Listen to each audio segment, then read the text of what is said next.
Knowing ourselves is one of the most difficult challenges in our life. There's lots of people who doesn't know what it is or what it means to be a person. Let's travel back in time in the year 1700s.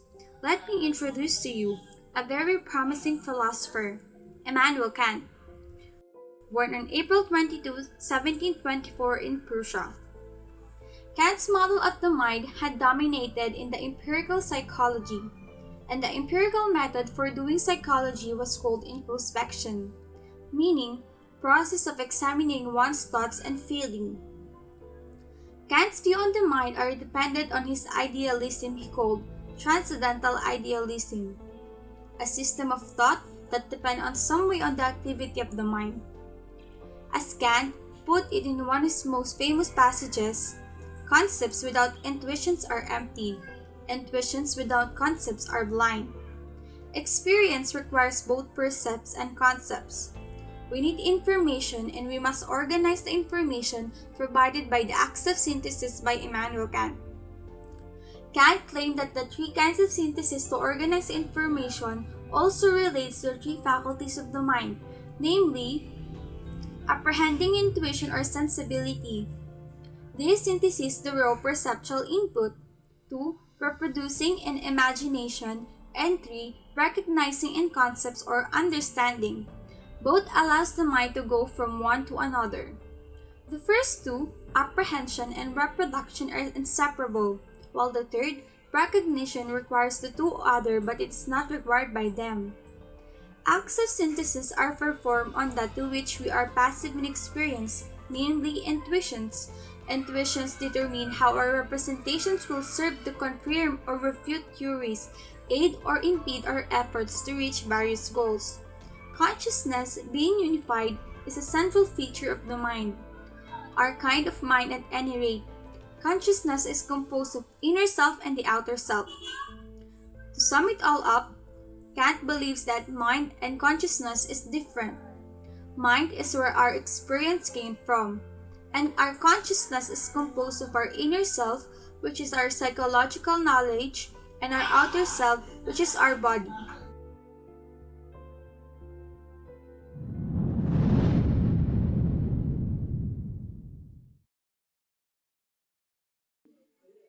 We have known so much about philosophy and the philosophers.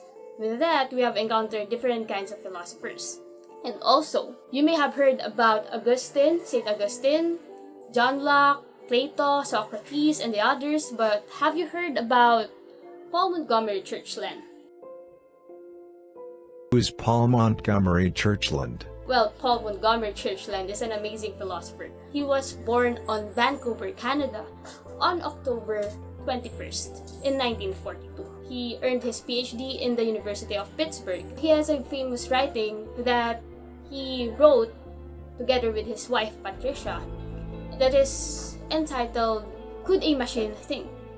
And it will really make you think about things.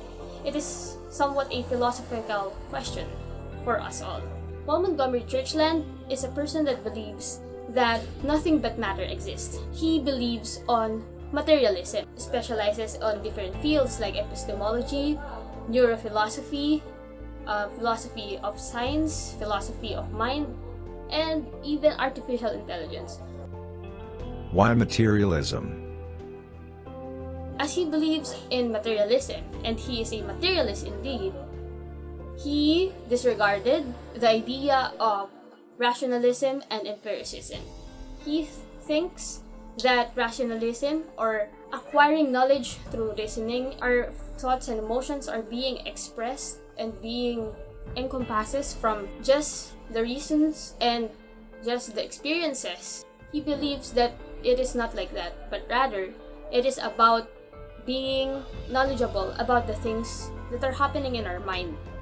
He believes that interactions of molecules in our mind are the one that causes emotions to manifest.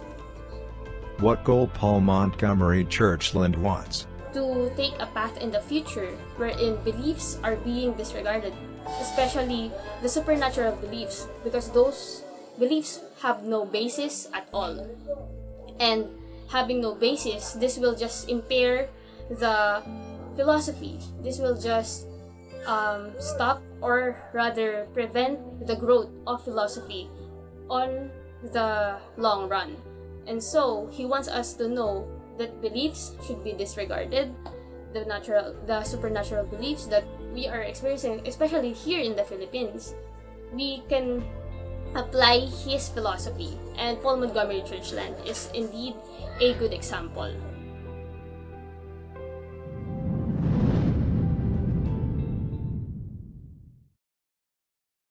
Rene Descartes was a French 17th century philosopher, famous above all for saying, "I think, therefore I am," but worthy of our attention for many reasons beyond this.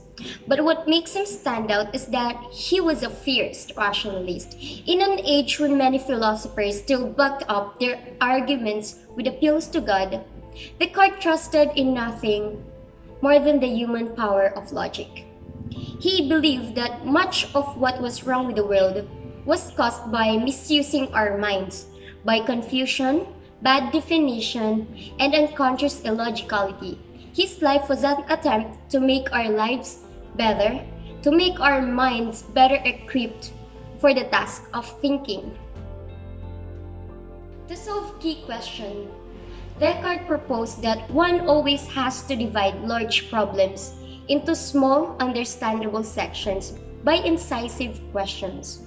This is what he called his method of doubts.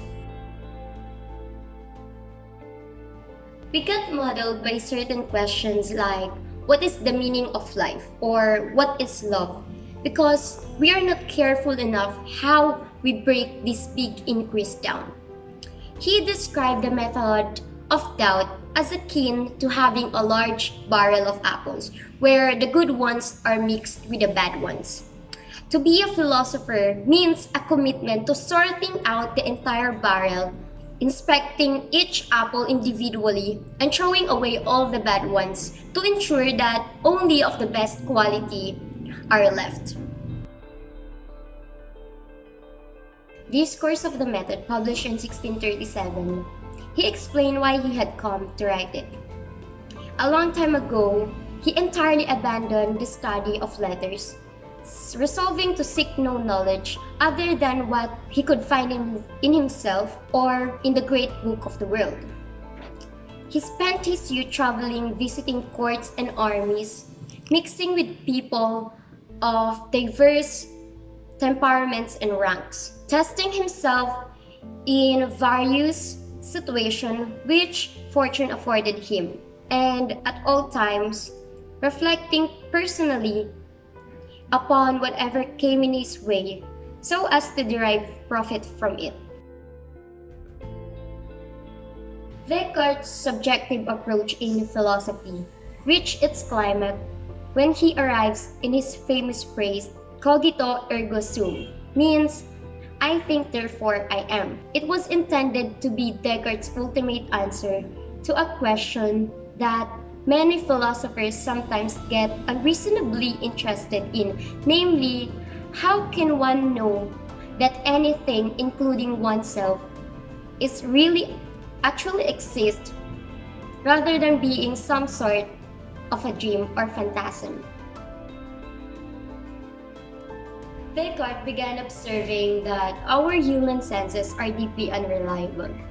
For example, he said that he trusted to know whether he was sitting on his room wearing his dressing robe next to a fire, or just merely dreaming about such a thing. But there was one thing that he could know for sure. He trusted that he was thinking. So his existence can be proved by a neat tautological trick.